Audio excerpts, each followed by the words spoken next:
함께 보실 할 말씀은 구약성경 민수기 29장입니다. 어제부터 민수기 2장씩 읽어나가고 있습니다. 오늘 말씀 읽기 본문은 민수기 29장과 30장인데 다 읽지는 않고요. 29장 1절부터 11절까지만 봉독하겠습니다. 구약성경 민수기 29장 1절부터 11절까지 말씀, 구약성경 245쪽 전후를 보시면 되겠습니다. 1절부터 11절까지 함께 봉독합니다. 일곱째 달에 이르러는 그 달 초하루에 성화로 모이고 아무 노동도 하지 말라. 이는 너희가 나팔을 불 날이라. 너희는 수송아지 한 마리와 순양 한 마리와 1년 되고 흠없는 순양 7마리를 여호와께 향기로운 번제로 드릴 것이며, 그 소재로는 고운 가루에 기름을 섞어서 쓰되, 수송아지에는 10분의 3이요 순양에는 10분의 2요 어린 양 7마리에는 어린 양 한 마리마다 10분의 1을 드릴 것이며, 또 너희를 속죄하기 위하여 순염소 한 마리로 속죄제를 드리되, 그 달의 번제와 그 소제와 상번제와 그 소제와 그 전제 외에 그 규례를 따라 향기로운 냄새로 화제를 여호와께 드릴 것이니라. 일곱째 달 열흘날에는 너희가 성회로 모일 것이요 너희의 심령을 괴롭게 하며 아무 일도 하지 말 것이니라. 너희는 수송아지 한 마리와 순양 한 마리와 1년 된 순양 7마리를 다 흠없는 것으로 여호와께 향기로운 번제를 드릴 것이며, 그 소재로는 고운 가루에 기름을 섞어서 쓰되, 수송아지 한 마리에는 10분의 3이요 순양 한 마리에는 10분의 2요 어린 양 7마리에는 어린 양 한 마리마다 10분의 1을 드릴 것이며, 속죄제와 상번제와 그 소제와 그 전제에 순염소 한 마리를 속죄제로 드릴 것이니라. 아멘. 네, 감사합니다. 오늘 말씀 읽기 본문은 민수기 29장과 30장입니다. 시간 관계상 29장의 내용을 살펴볼 텐데, 돌아가셔서 시간이 되실 때 30장 내용도 함께 읽어주시길 부탁드립니다. 우리가 어제 살펴보았던 민수기 27장에서는 어떤 내용이 나왔는가라고 했을 때, 26장에서 하나님께서 다음 세대, 출애굽한 2세대들에게 그 인구를 계속하여서 그 인구에 따라서 가나안 땅을 하나님께서 약속하신 대로, 많으면 많은 대로 그 기업을 주고 적으면 적은 대로 그 기업을 주는 내용을 받았고, 또 그리고 나서 아들이 없는 사람들에게서는 딸에게도 그 기업을 공평하게 나누어 줄 것을 알려주었습니다. 그리고 모세를 이어서 여호수아로 세대가 교체되는 장면, 그리고 엘르아살이 제사장으로 취임하는 그 장면을 살펴보았습니다.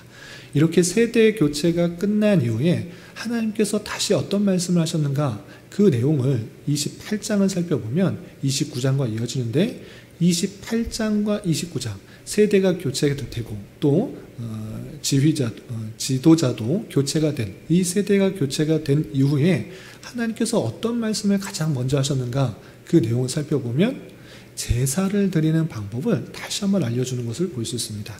그래서 28장 잠깐 앞으로 보시면 1절부터 8절까지는 날마다 드리는 번제물, 상번제라고 하는데, 날마다 하나님 앞에 번제를 드릴 것을 이야기하고 있고, 또 9절부터는 안식일일 때는 어떻게 지켜야 되는지, 또 11절 이하에는 초하루 때, 그러니까 매달 초하루 때는 어떻게 제사를 드려야 되는지, 또 6월절 때는 어떻게 제사를 드려야 되는지, 또 77절 때는 어떻게 드려야 되는지 설명한 이후에 계속해서 이어져서 29장에서는 7월, 종교력으로 7월에 어떤 제사를 드려야 되는지에 대해서 설명하고 있는 것입니다. 그래서 7월 달에는 우리가 읽은 것처럼 7월 초하루에 나팔절을 드리게 되는 것이고요. 또 7월 10일 날 속죄일을 드리게 되는 것이고, 그리고 우리가 읽지는 않았지만 12절부터 마지막 절까지는 7월 15일에 장막절을 어떻게 드려야 되는지 그 제사제에 대해서 쭉 설명하고 있습니다. 그 내용이 말씀일기 책자에 잘 정리되어 있는데 그 내용들을 먼저 살펴보기 전에 왜 다음 세대로 바뀌었을 때에 또 제사제도에서 말하는가를 우리는 생각해 봐야 될 것입니다. 제사제도에 대해서는 이미 레위기에서 자세히 설명하고 있습니다. 그리고 거기서 그친 것이 아니라 민수기에서도 이전에 나왔습니다. 언제 나왔습니까? 민수기 15장에서 보면 이스라엘 백성들이 출애굽 1세대들이 정탐꾼들에 의해서 불평과 불만을 하자 하나님께서 그에 대한 심판으로 진노로서 그 1세대는 한 명도 가나안 땅에 들어가지 못하도록 하였습니다. 그런 저주를, 그런 진노를 하신 이후에 하나님께서 모세에게 너희가 가나안 땅에 들어갈 때에는 이라고 하면서 이 다음 세대가 가나안 땅에 들어갈 때 어떤 것을 해야 되는지 또 제사제도에서 말했던 것입니다. 그러니까 하나님께서는 그 땅에 들어가서 반드시 해야 될 것들 무엇인가, 또 다음 세대가 생각하고 깨달아야 될 것이 무엇인가 라고 할 때 이 제사제도에 대해서 또한 절기에 대해서 계속적으로 강조하시는 그 하나님의 그런 의도를 우리는 생각해야 될 것입니다. 그것은 무엇인가 라고 할 때 무엇보다도 가나안 땅에서 잊지 말고 지켜야 될 것은 자신의 힘과 능력으로 살아가는 것이 아니라 오직 하나님의 은혜 가운데 우리가 살 수 있다는 것들을 아는 것인데 내 모든 죄가 대속의 죄로 말미암아 살 수 있는 것이고 또 하나님의 은혜 가운데 그 땅에서 살아갈 수 있다는 것들을 계속적으로 제사 제도를 통해서 그 피의 제사를 통해서 하나님 앞에 나아가는 그 모습을 통해서 이 땅에서 삶을 살아갈 수 있다는 것들을 계속적으로 강조하고 있는 것입니다. 그래서 이 제사 제도는 누구를 예표하고 있는가? 예수 그리스도를 예표하고 있다라고 계속적으로 말씀드렸습니다. 오늘날 똑같이 같은 방법으로 소를 잡고 양을 잡고 연소를 잡고 제사를 드리는 것이 아니라 그 제사가 예수 그리스도의 희생자사를 계속적으로 예표하는 줄 알아. 우리는 예수 그리스도의 은혜로 예수 그리스도의 속죄 제물의 희생 제사를 통해서 우리가 구원을 얻고 또 하나님께 나아갈 수 있다는 사실들을 기억하며 감사 찬송을 하는 그런 삶을 살아야 될 것입니다. 그 중에서 오늘 29장의 말씀은 7월에 지켜야 될 절기에 대해서 설명하고 있는데 이 7월에 지켜야 될 세 가지 절기에 대해서 살펴보고 그것이 오늘날 의미하는 바가 무엇인지 다시 한번 생각해보는 시간을 갖도록 하겠습니다. 우선 29장 1절부터 6절까지는 7월 초하루에 지켜야 될 절기를 설명하고 있습니다. 그래서 7월 초하루에 들이키는 그 날이 무엇인지 1절에서 보면 일곱째 달에 이르러는 일곱째 달이라는 것은 종교력으로서 일곱째 달인 것입니다. 그래서 출애굽한 그 기점으로 새로운 종교력이 시작되는데 그로부터 일곱째 달이 된 것입니다. 일곱째 달에 이르러서는 그 달 초하루에 성회로 모이고 아무 노동도 하지 말라. 이는 너희가 나팔을 불 날이다 라고 했습니다. 그래서 나팔을 불 날이기 때문에 이른바 나팔절이라고 표현하고 있습니다. 실제적으로 종교력으로 봤을 때 7월 1은 그의 민간력으로 했을 때 새로운 해가 시작하는 신년과 겹치게 됩니다. 그래서 7월 1일은 신년으로 해서 나팔을 불면서 새로운 해를 기념하는 것이지만 이것이 신약적인 의미에 있어서는 어떤 의미를 가지고 있는가? 나팔을 부를 때 새롭게 시작한다. 그것은 예수님께서 재림하실 때 나팔을 그 모습과 연상되도록 하는 그 모습을 볼 수 있습니다. 그래서 아무 노동도 하지 말고 성회로 모여서 이 나팔절을 지킬 때 물론 밑에 나오는 수송아지 1마리, 순양 1마리, 또 흠없는 순양 7마리 지키는 하나님 앞에 제사를 드리는 것도 있지만 그 제사를 통해서 궁극적으로 계속적으로 생각해야 될 것은 무엇이냐? 예수님의 재림을 통해서 완성될 새하늘과 새 땅, 그 모습들이 있다는 것들을 계속적으로 이스라엘 백성들이 기억하도록 이 나팔절을 지키고 했던 것입니다. 그리고 그때 드렸던 수송아지, 순양, 어린 양 이런 것은 여러분들 말씀일기 책자에 잘 정리되어 있으니까 참고해 주시기 바랍니다. 그리고 7절부터 11절까지는 일곱째 달 열흘날에 지켜야 될 그 규례에 대해서 설명하고 있는데 일곱째 달 열흘날은 어떤 날이냐라고 했을 때 속죄일인 것입니다. 속죄일은 어떤 것입니까? 우리 레위기를 통해서 자세하게 우리가 살펴본 것처럼 이 속죄일 날은 사람들이 개인적으로 잘못해서 죄를 고백하는 그런 제사의 제도가 아니라 이 이스라엘 온 백성들의 죄를 한꺼번에 다 씻어주는 것을 생각할 수 있도록 나눈 것입니다. 그래서 대제사장이 1년에 한 번, 이 7월 10일 속죄일 때 이스라엘 백성들의 죄를 담당하기 위해서 제사제물을 가지고 지성소로 들어가서 피를 뿌리는 그 행위를 했던 그 날인 것입니다. 그것을 통해서 또 무엇을 생각하는 것입니까? 제사장이 이 세상의 모든 이스라엘 백성들의 죄를 해결해 줄 수 있다. 이것을 생각하도록 한 것이 아니고 궁극적으로 대제사장의 역할을 할 메시아 그리스도가 이 땅에 옴으로 말미암아 이스라엘의 온 백성의 죄를 사해 줄 수 있다는 것들을 생각하도록 했던 것입니다. 마찬가지로 이것은 예수 그리스도께서 이미 오셔서 십자가에 달려 돌아가심으로 말미암아 하나님의 택하신 그 백성들의 온 죄를 사해 주신 것으로 우리는 생각할 수가 있는 것입니다. 이것들을 절대 잊지 말고 가나안 땅에 들어가서도 다음 세대 너희들 잊지 마라. 너희가 살 수 있는 것은 너희 힘, 능력 그거 절대 아니다. 대제사장의 그 속죄 제사의 행위를 통하여서 죄가 사해 주는 줄 알아 예수 그리스도를 계속적으로 생각할 수 있도록 하는 규례라라는 것들을 잊지 말아야 될 것입니다. 그리고 11절부터 40절까지 길게 7월 15일부터 한 주간 드리는 그 장막절에 대해서 설명하고 있습니다. 그래서 일곱째 달, 15째 날, 그리고 그 둘째 날, 셋째 날, 넷째 날, 다섯째 날, 여섯째 날, 일곱째 날, 여덟째 날까지 제사 때 어떤 예물을 드려야 되는지 하나하나 설명을 하고 있습니다. 그 내용이 좀 복잡해서 보시면 정리된 말씀의 책자의 내용을 보시면 첫째 날에는 수송아지 13마리, 순양 2마리, 어린 양 14마리. 둘째 날에는 수송아지만 하나씩 줄어듭니다. 수송아지 12마리, 순양 2마리, 어린 양 14마리. 그리고 속죄제물로 순염소. 또 셋째 날에는 수송아지가 1마리 줄어서 11마리, 2마리, 14마리, 1마리. 이런 식으로 계속적으로 한 날씩 지나갈 때 수송아지가 줄어들고 또 순양, 어린 양, 순염소는 그대로 지켜지는 것을 볼 수 있습니다. 이런 식으로 그 지켜지는 규례를 통해서 장막절을 지키고 했는데 오늘날에도 똑같이 이렇게 지켜야 된다 이런 것을 말하는 것이 아니고 장막절이 의미하는 것이 무엇인가를 잘 생각해야 되는데 예전에도 한번 설명했다시피 장막절은 무엇입니까?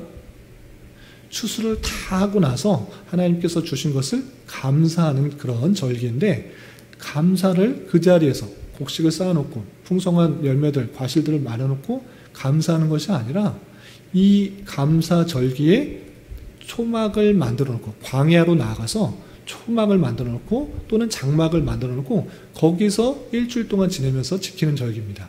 왜 그랬는가?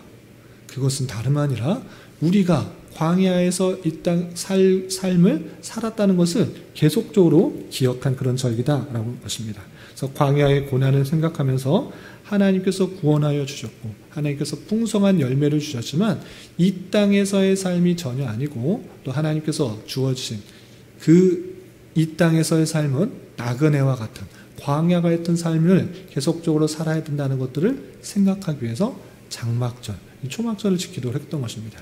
이것이 신약적인 의미에서 무엇입니까? 이것은 이 땅에서의 삶, 예수님께서 오심으로 말미암아 천년왕국, 하나님의 통치가 온전히 드러나는 그 천년왕국이 시작되었을 때 이 땅에서의 신약에서의 성도의 삶이 이 장막절과 같은 삶이라는 것들을 생각하도록 한 것입니다. 이 땅에서 우리는 광야 같은 삶을 사는 것이다. 하나님께서 나팔을 불 때 주님께서 재림하시고 영원한 천국에서의 삶이 있다는 것들을 계속적으로 생각할 수 있도록 이 장막절을 허락하신 것입니다. 당장에 눈에 보이는 여러 가지 과실 또 열매 이 풍성한 것들이 우리를 채워주는 것이 아니라 하나님께로부터 오는 은혜로만 사는 것이다. 이 광야 같은 삶은 그러한 삶을 살아가는 것이라는 것들을 생각할 수 있도록 그 장막절을 주셨던 것입니다. 이렇게 7월 달에 지키는 나팔절과 속죄일과 또 장막절 생각하면서 계속적으로 우리는 이 땅에서의 삶이 전부가 아니라 주님께서 재림하실 것이고 우리께서 이 땅에서의 삶은 광야에서의 삶이고 나그네 삶이라는 것들을 기억하면서 오직 예수 그리스도의 보혈의 피로 우리가 주님께 나아갈 수가 있고 주님의 참된 백성이 될 수 있었다라는 것들을 기억하며 감사 찬송을 올려야 되는 것입니다. 하나님께서는 출애굽 2세대들에게도 동일하게 이런 것을 강조하며 이것들을 지키고 생각하여서 절대 내 생각과 판단에 따라서 살아가는 것이 아니라 하나님이 주신 그 말씀 안에서 가나안 땅에서 살아갈 것을 계속적으로 교훈했던 것입니다. 이런 말씀의 교훈에 따라 세상에 주는 교훈과 세상에 사는 그런 처세술에 의해서 살아가는 것이 아니라 오직 하나님의 말씀이 기준이 되어서 예수 그리스도로 말미암아 속죄함을 받고 구원함을 받은 그런 백성으로서 이 땅에서의 삶이 광야 같은 삶이며 나그네 같은 삶인 것을 기억하며 너무 이 땅의 것에 연연하지 말고 장래 있을 천국에서 또 주님께서 재림하심으로 말미암아 완성되길 새하늘과 새 땅에서의 우리의 영원한 삶을 기약하면서 소망을 가지고 살아가야 될 것입니다. 오늘 하루 살아가실 때 또 남은 한평생 살아가실 때 이런 말씀의 교훈에 따라 힘있게 살아갈 수 있는 저와 여러분 되시기를 주님의 이름으로 부탁을 드립니다. 기도하겠습니다. 하나님 아버지 감사합니다. 오늘 말씀을 통하여 이스라엘 백성들이 7월에 지켜야 할 여러 가지 절기에 대해서 살펴보았습니다. 이런 말씀을 대한 자로서 가나안 입성을 앞두고 다시 한번 강조할 정도로 예수 그리스도의 대속의 은혜 외에는 우리가 살아갈 수 없음을 잊지 않게 하여 주시고 더욱더 그 은혜에 감사하며 주님께 감사 찬송하는 삶을 살아가게 하여 주시고 늘 주신 말씀에 민감하게 반응하며 한 발걸음 또 한 순간순간을 살아갈 수 있는 자 되게 하여 주시옵소서. 주님 돌아오는 주일에는 전교인 1일 수련회를 하려고 합니다. 말씀 안에서 서로 교제하고 나누는 즐거운 시간이 되게 하여 주시고 교회가 한 걸음 더 성장하고 전진하는 좋은 기회가 될 수 있도록 은혜를 더하여 주시옵소서.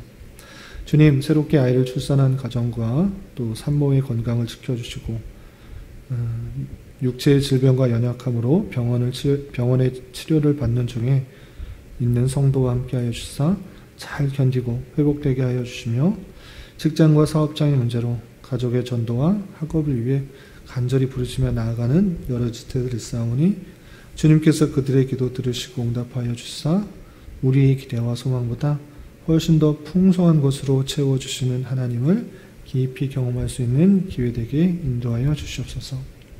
이 시간 각자 간절히 간구하는 기도 제목 주님께서 들으시고 가장 선한 것들로 응답하여 주시옵소서. 예수님의 이름으로 기도 올리옵나이다. 아멘.